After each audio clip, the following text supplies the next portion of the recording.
하나님 말씀 고린도전서 15장 42절에서 44절 말씀. 죽은 자의 부활도 이와 같으니 썩을 것으로 심고 썩지 아니할 것으로 다시 살며 욕된 것으로 심고 영광스러운 것으로 다시 살며 약한 것으로 심고 강한 것으로 다시 살며 육의 몸으로 심고 신령한 몸으로 다시 사나니 육의 몸이 있은즉 또 신령한 몸이 있느니라. 아멘. 우리가 흙에 속한 육신의 몸을 가지고 살아가고 있습니다. 이 땅을 살아가는 사람 가운데 몸 없이 살아가는 사람은 단 한 명도 없습니다. 다 몸을 가지고 있습니다. 우리가 지금 이 육신의 몸을 가지고 있는 것처럼 또 신령한 몸이 있다라고 말씀을 하십니다. 신령한 몸은 상상 속에 있는 몸이 아닙니다. 하나님께서 우리를 위해서 예비하신 영광스러운 몸입니다. 주님께서 재림하시는 날 우리가 그 영광스러운 몸을 입고 주님의 재림을 맞이하고 주님으로 더불어 영원토록 왕노릇하는 그런 사람으로 세워질 것입니다. 신령한 몸은 자체적으로도 지혜와 능력이 참 하나님과 방불하다고 할 만큼 완벽한 그런 기능으로 그렇게 준비된 몸입니다. 그런데 우리가 우리의 구원의 상급, 구원의 영광에 있어서도 하나님께서 온전한 구원의 상급을 하늘에 속한 모든 신령한 복을 다 주셨지만 빠짐없이 모든 신령한 복을 주셨지만 우리가 어떻게 사는가에 따라서 주신 그 복을 이제 간직할 수도 있고 상실할 수도 있습니다. 우리가 마귀에게서 해방된 것은 변할 수 없는 구원이라고 했고요. 또 지옥에 들어가지 않게 된 것도 영원히 변할 수 없는 구원이라고 했고, 우리가 하나님의 나라에 들어가서 살게 되는 것도 영원히 변할 수 없는 확정적인 구원이라는 겁니다. 이것은 확정적입니다. 미정이나 부정이 아니라 확정된 것. 그래서 그 누구도 변동시킬 수 없는 것, 변경시킬 수 없는 것, 하나님도 변경시키시지 않는 것. 하나님도 변경시키지 않는다는 이 표현을 넘어서 하나님도 변경시키실 수 없다라고 표현해도 되는 것은 하나님께서 당신이 정하신 법을 어기지 않기 때문에, 어길 수 없기 때문에. 그래서 마귀에게서 해방된 것은 다시 변하지 않습니다. 지옥에 가지 않는 것도 다시 변하지 않습니다. 천국에서 사는 것도 다시 변하지 않습니다. 그런데 천국에서 살아갈 때에 그 사람이 누리게 될 그 부귀, 영화, 실력, 권세 이런 것들이 있습니다.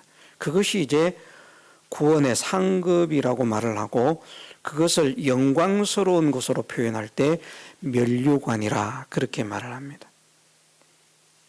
면류관은 지극히 영광스러운 것을 상징하는 그런 단어입니다. 그런데 이것이 하나님께서 면류관도 우리에게 이미 주셨는데 그것을 우리가 뺏길 수도 있고 간직할 수도 있다는 겁니다. 그래서 내 가진 것을 굳게 잡아 아무나 내 면류관을 빼앗지 못하게 하라 말씀하신 것입니다. 이 구원의 상급이라고 말을 하고 또는 구원의 영광이라고 말을 하고 또는 면류관 구원이라고 말을 하는 영광의 구원이라고 말하는 이 구원은 하나님께서 그 사람을 구원시킬 때, 다시 말해서 중생시키실 때는 빠짐없이 하늘에 속한 모든 신령한 복을 다 주셨지만 주님 앞에 서게 될 때에는 사람마다 다르게 받게 됩니다.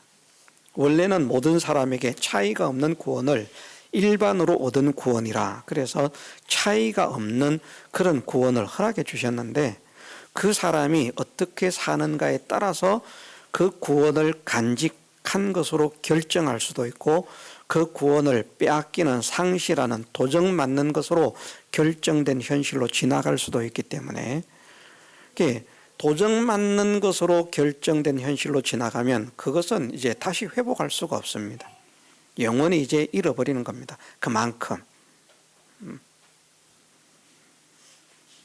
그리고 그 현실 속에서 믿음을 지켜서 구원의 상급을 자기의 것으로 확정한 그것도 구원의 자기의 상급으로 확정된 것도 변하지 않습니다. 자기의 상급이 되지 않을 것으로 자기 현실에서 결정된 것도 다시 번복할 수가 없이 영원히 자기 것이 될 수가 없습니다. 세상의 물건은 잃었다가 다시 찾을 수 있지만 구원이라고 하는 것은 한번 잃어버리면 찾을 수가 없습니다. 그래서 죽은 것을 살려내기 위한 우리의 신앙의 삶이 아니라 그 남은 바 죽게 된 것을 죽지 않게 하는 것이 우리 신앙의 삶입니다.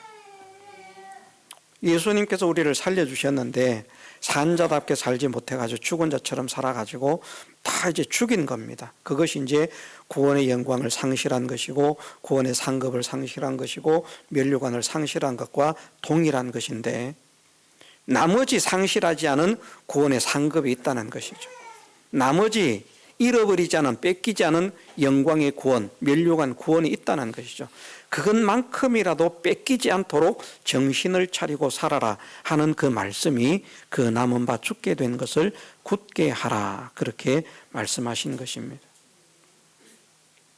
우리가 신앙으로 힘써 살아야 하는 것은 그 구원의 영광이 온전한 것을 주셨는데 하나님 앞에 세움을 입을 때에는 우리의 신앙에 따라서 달라지기 때문입니다.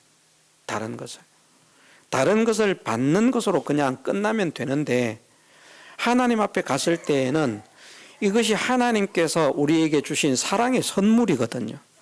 그런데 이 선물이 작은 것도 아니고 엄청나게 큰 것이었다는 겁니다.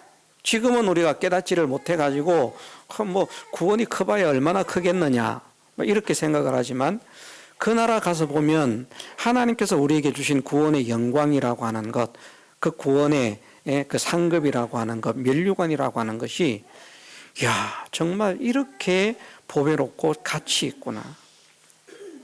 그것이 지극히 큰 구원, 사람이 표현할 수 없는 큰 구원이라는 말이거든. 지극히 큰 구원.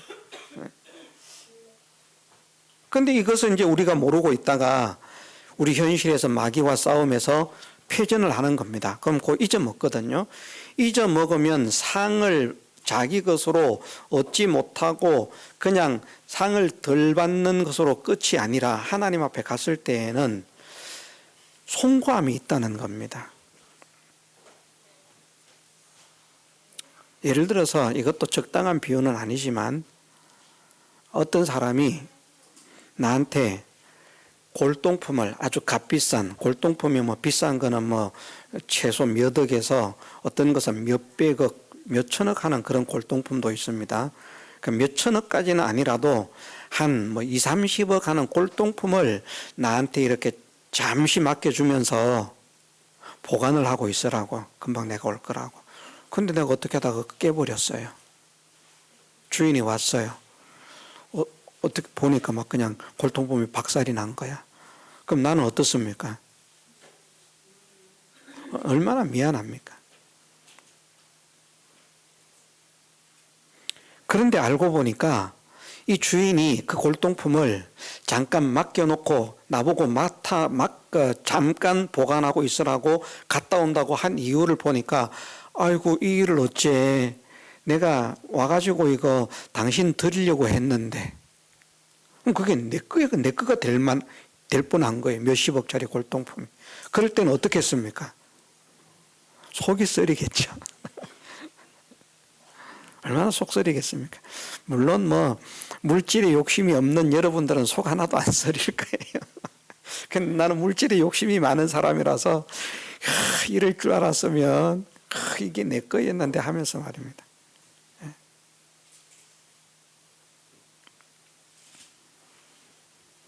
예를 들면 그 골동품은 결과적으로 보면 내 것이 될 것인데 내가 지키지 못함으로 도둑맞거나 깨트린 것과 같고요. 하나님이 주셨다는 것에서 말하면 그것은 나를 사랑하시는 하나님께서 주신 선물이라는 겁니다. 그런데 그 선물이 지극히 값진 선물인 거예요. 우리가 어떤 사람을 존경해가지고 돈을 모아가지고 아주 좋은 명품 옷을 한 벌 사드렸다든지, 그런데 딱 이제 이거 비싼 겁니다. 가보니까 진짜 이게 막 몇천만 원 하는 거예요. 2천만 원, 3천만 원. 그 정도 명품 있잖아요. 그죠? 사드렸더니, 입으라고 사드렸더니, 그분이 그걸 안 입는 겁니다.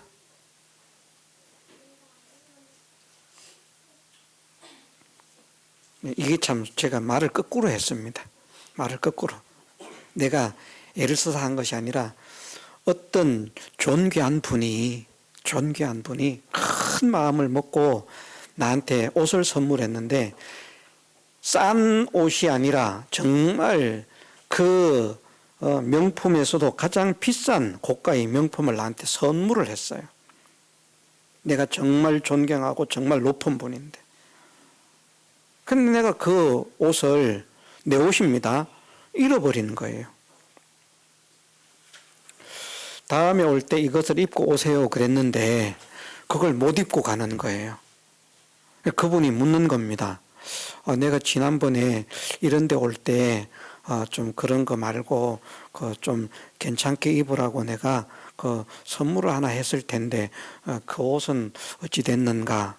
말을 할 수도 있지만 말을 안 한다고 하더라도 말입니다, 옷을 못 입고 가는 거예요. 그러면 어떻습니까? 미안하고 죄송하고요.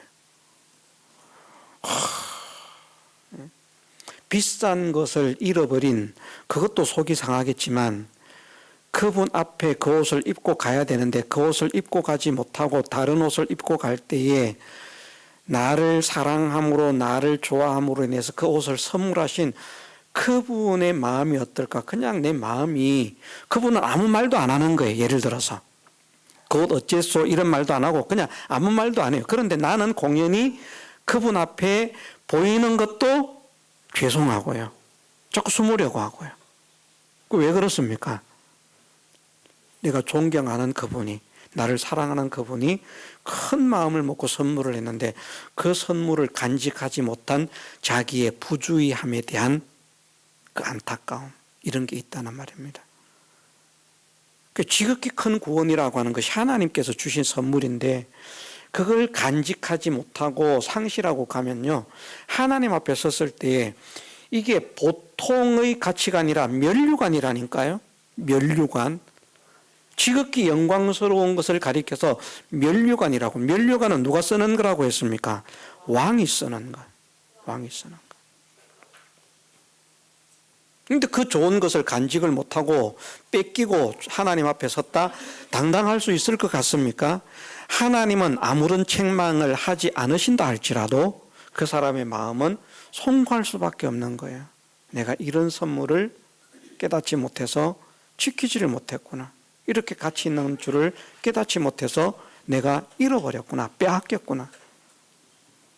그 선물을 간직하지 못한 자기 자신의 부족함, 부주의함, 이런 것에 대한 안타까움, 후회가 있다는 겁니다. 이런 설명 계속 해봐야 그렇습니다만, 어쨌든 우리가 하나님께서 우리에게 구원을 주실 때에는 변할 수 없는 세 가지 구원을 주셨을 뿐만 아니라 변하게 되는 구원인데, 주실 때는 정말 부족함이 없이 빠지는 것이 없이 완벽한 모든 것을 주셨는데 우리가 어떻게 사는가에 따라서 하나님 앞에 가보면 많이 도둑을 맞아서, 어떤 분은 그렇게 말도 합니다. 깨끗하고 좋은 옷을 주셨는데 여기도 찢어지고 저기도 찢어지고 여기도 구멍 뚫리고 저기도 구멍 뚫리고, 얼마나 창피한가. 그런 사람이 되지 말자, 그렇게도 말을 하는데 그런 사람으로 나타날 수 있기 때문에 우리가 신앙생활에 힘을 써야만 한다는 것이죠. 오늘 말씀에서는 또 이렇게 말씀하십니다. 우리가 신령한 몸을 입게 되는데 이 신령한 몸은 자체적으로는 원래 지식과 기능이 하나님과 방불하다고 할 만큼 완벽한 몸이에요. 그런데 하나님의 나라에서 그 신체적인 일의 모습으로 보면 정말 영광스러운데 허우대가 멀쩡한데 일을 못하는 거예요. 이거 이해가 되시는지 모르겠습니다. 세상 사람도 그런 사람이 있어요. 허우대가 멀쩡한데 물건을 못 드는 거예요. 저도 헬스를 조금 했던 사람이라서 헬스에 대해서 관심이, 몸을 만드는 데 대해서 관심이 있는데 유튜브를 보니까 그런 유튜브가 있더라고요. 어떤 사람이 이 청소부 복장을 입고 그 이제 헬스장을 이제 왔다 갔다 하는데 이 사람이 엄청난 헬스 트레이너예요. 제가 그 사람 이름은 모릅니다. 그런 것까지 알 필요는 없으니까. 근데 그 사람 앞에서 운동을 하는, 헬스를 하는 사람들이 보면 막 이 우통을 딱 벗고 있는데 막 이런 몸. 그래가지고 이 역기를 드는데 말입니다. 뭐 이만큼 붙여가지고 이만큼 붙여가지고 그래가지고 이게 뭐 몇 킬로가 되는지 모르겠습니다만 200킬로가 넘게 이렇게 드는데 막 힘들어서 드는 거예요. 그런데 이 청소부 복장을 한 덩치도 크지도 않아요. 그런 사람이 와가지고 뭐라고 합니다. 그러니까 이 사람들이 무시를 하는 거예요. 네가 그거 들 수 있겠느냐 그거죠. 근데 이 사람이 한 손으로 그걸 들어버려. 사람들이 깜짝 놀라는 거예요. 그 덩치가 좋은 그 이 청소부 복장을 한 사람보다 키도 크고 덩치도 좋고 막 몸도 엄청나게 좋아요. 청소부 복장을 한 사람은 옷을 입었기 때문에 뭐 근육이 어떻게 생겼는지는 몰라요. 몸이 좀 왜소해 보여요. 사람도 작아요.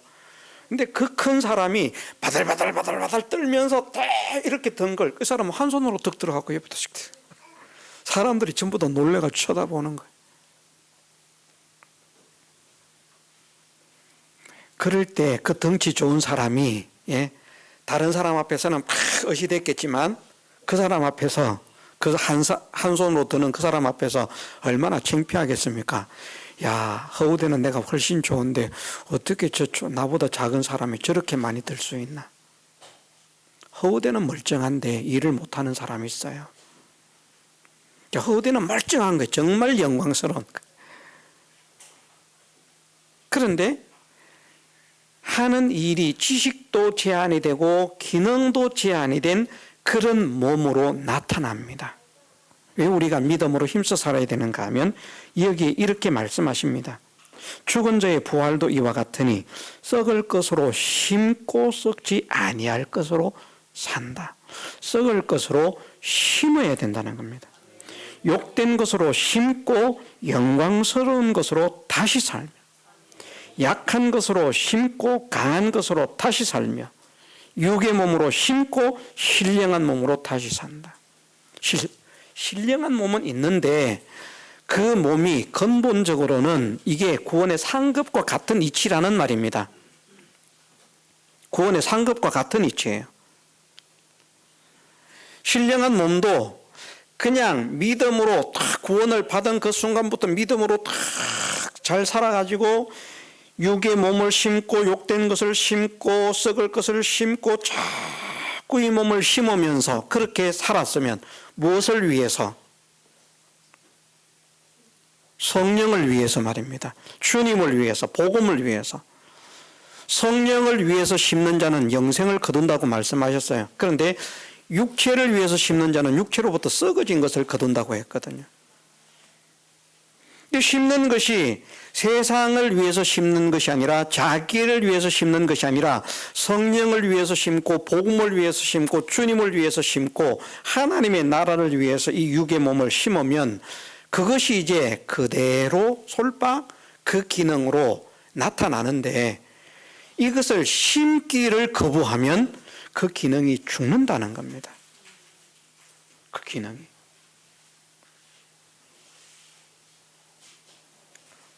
원래 머리가 비상했던 사람인데요. 모든 걸 알았던 사람인데 나이가 들어가니까 뭔가 살살 나사가 빠진 듯이 그렇게 되더니 저 같은 경우도 손에다가 차 열쇠를 들고 차 열쇠가 어디 있냐고 한참을 찾아다니는 이런 사람이 된다니까요. 그게 왜? 이 뇌가 약간은 맛이 가기 시작한다는 말입니다. 금방 해놓고도 모른다는 말입니다. 제 생각으로는 제가 잘못하는 걸지도 모르겠어요. 정말 저는 시킨 일이 없어요. 그래서 우리 가족들한테 다 물어봤어요. 이거 도대체 흑임자 콩두유를 누가 주문했나? 그런데 그걸 제가 카드로 결제하고 제가 주문했다고 그게 배달이 돼서 왔어요. 난 기억이 없는 거예요, 지금. 지금도 기억이 없어요. 진짜 지금도 기억이 없어요. 그 가족톡에다가 물어봤다니까요. 이거 누가 시켰냐? 아무도 안 시켰대요. 도대체 누가 시켰을까? 지금도 의문입니다. 어떤 분이 그러더라고요. 전에 뭐 그릇을 하나 시켰는데 이제 잊어먹은 것이죠. 그릇이 배달이 왔는데 그릇을 딱 받았으면 아이고 내가 그릇을 시켰는데 왔구나 생각이 나야 되는데 생각이 안 나더라는 것이요. 그래서 홈쇼핑에다 전화를 해가지고 왜 내가 주문도 안 한 그릇을 보냈느냐 따졌다. 이렇게 사람이 가버린다니까요. 제가 시켰을까요? 흑임자 콩두유를? 저는 안 시켰어요. 틀림없이. 그런데 왜 제 카드로 결제가 되고 이게 왔을까요?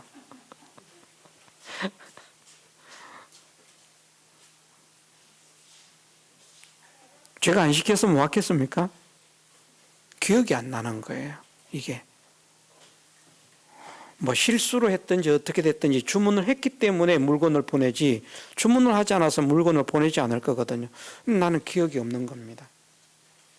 야, 옛날에 총기가 더 어디로 갔나? 그것처럼 말입니다. 하나님께서 우리의 신령한 몸에 완벽한 지식과 완벽한 기능을 다 입혀서 탁 만들어 놓으셨는데 이것을 육신의 몸을 가지고 심으면 그 기능이 그대로 간직이 되는 거예요. 육신의 몸으로 그것을 심지 않으면 그 기능이 상실을 하는 겁니다. 지식이 상실하고 기능이 상실해서 나중에 심은 것이 적으면 적을수록 하나님의 나라에 가서 못하는 일도 많고요.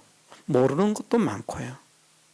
천국에 갔지만 그럼 우리가 이왕이면 하나님의 나라에 갔는데 세상에서도 모르고 못하는 사람으로 살면 신납니까? 안타까울 때가 많잖아요. 그러면 하나님의 나라에서 영원히 사는데 그 신령한 몸이 신령한 지식과 신령한 기능을 영원토록 마음껏 이렇게 해야 되는데 우리가 육체를 위해서 심고 세상을 위해서 심고 썩어질 것을 위해서 심다가 성령을 위해서는 심지 못하고 복음을 위해서는 심지 못하고 주님을 위해서는 심지 못하고 하나님의 나라를 위해서는 심지 못하고 있다가 그 나라 갔을 때 우리가 받은 그 몸이 기능이 상실돼 가지고 말을 하자면 이렇지는 않지만 밥도 제대로 못 씹는 거야.